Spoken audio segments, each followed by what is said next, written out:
For the last 200 years, the story of art has pretty much been a story of rebellion. It's wild.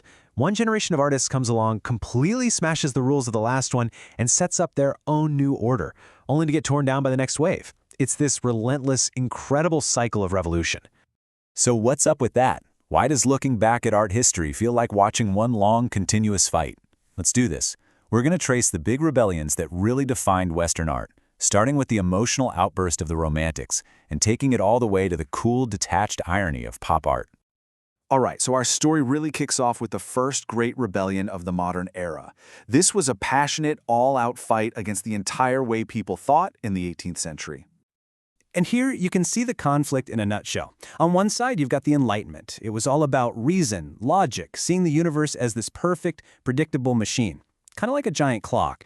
But the Romantics, they absolutely rejected that cold, logical world. Their rebellion was to champion everything the Enlightenment tried to suppress: raw emotion, gut feelings, and the beautiful, wild chaos of the imagination.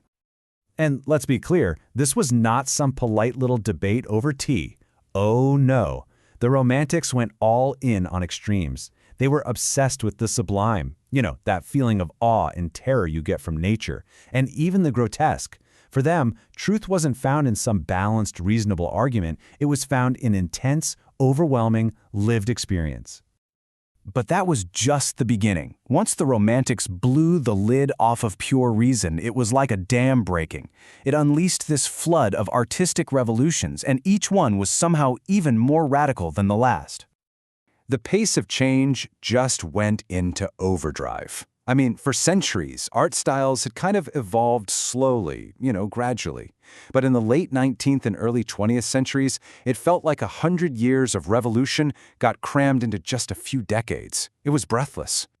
The speed is just staggering when you look at it. Impressionism scandals, Paris in the 1870s. But then, less than 40 years later, boom, you get Fauvism's crazy colors. Then Cubism comes along and shatters reality, and right after that, Futurism is celebrating the machine age. The pace was relentless.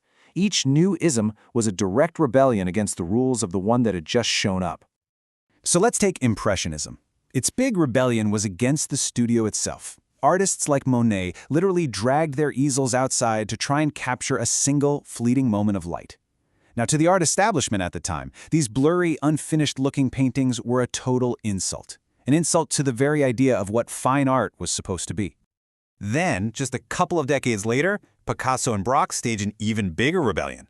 They completely destroyed the single viewpoint, the idea of looking at something from one spot, that had dominated Western art since the Renaissance. Cubism basically smashes reality into a bunch of geometric pieces, showing you an object from the front, the back, and the side, all at the same time. Okay, so that was a rebellion against artistic rules. But after the absolute catastrophe of World War I, the rebellion turned against, civilization itself. For a lot of artists, the war was proof that Western culture had completely and utterly failed. And this was the logic, or maybe the anti-logic, behind Dadaism. Born in neutral Zurich, right in the middle of the war, it was basically a gesture of total disgust. The Dadaists looked at the slaughter in the trenches and saw it as the final, logical outcome of a so-called rational society.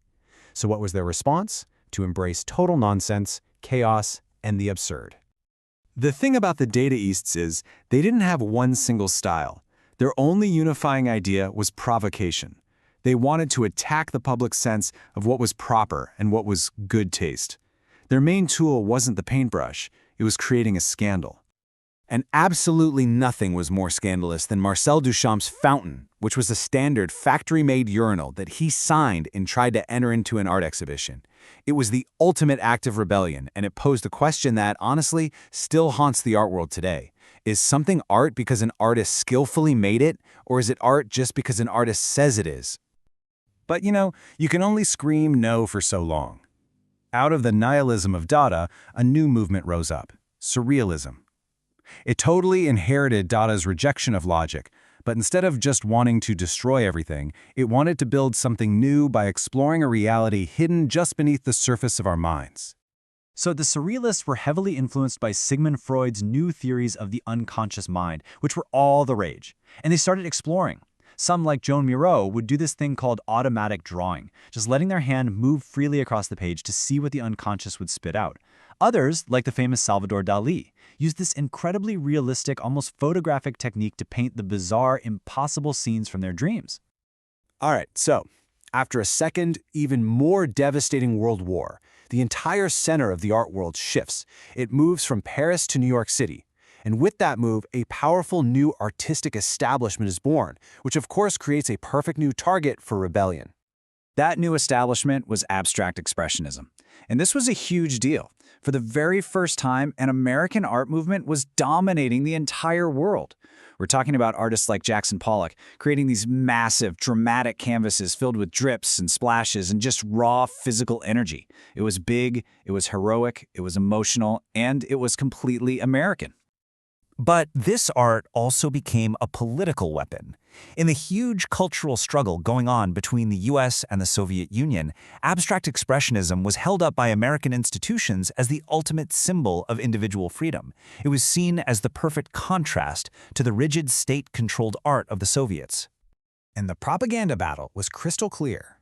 On one side, you have the chaotic, deeply personal, abstract gesture of the American artist. And on the other, you have the rigid, state-controlled, and frankly, easy-to-understand propaganda posters of Soviet socialist realism. Art had officially become a frontline in the Cold War. And you know the drill by now, right? As soon as an art form becomes the establishment, it's time for a new rebellion. A younger generation of artists looked at these tortured, heroic, massive paintings of the abstract expressionists and just thought they were, well, pretentious, and totally out of touch with the new, booming post-war consumer society. So what do? They rebelled by turning completely away from the inner self and just looking at the world around them. At billboards, at supermarkets, at comic books. Artists like Andy Warhol and Roy Lichtenstein took the so-called low culture of advertising and mass media and put it right into the context of high art, blurring the line between the two forever. But of course, the cycle of rebellion and counter-rebellion didn't just stop with pop art. No way. It just changed its form and started moving into brand new arenas. So after pop, some artists started arguing that the idea behind a work of art was way more important than the actual physical object. This dematerialization of art, as it was called, eventually broke out of the gallery walls altogether. It moved right onto the streets, with artists like Banksy using public space as their canvas for sharp political and social critiques.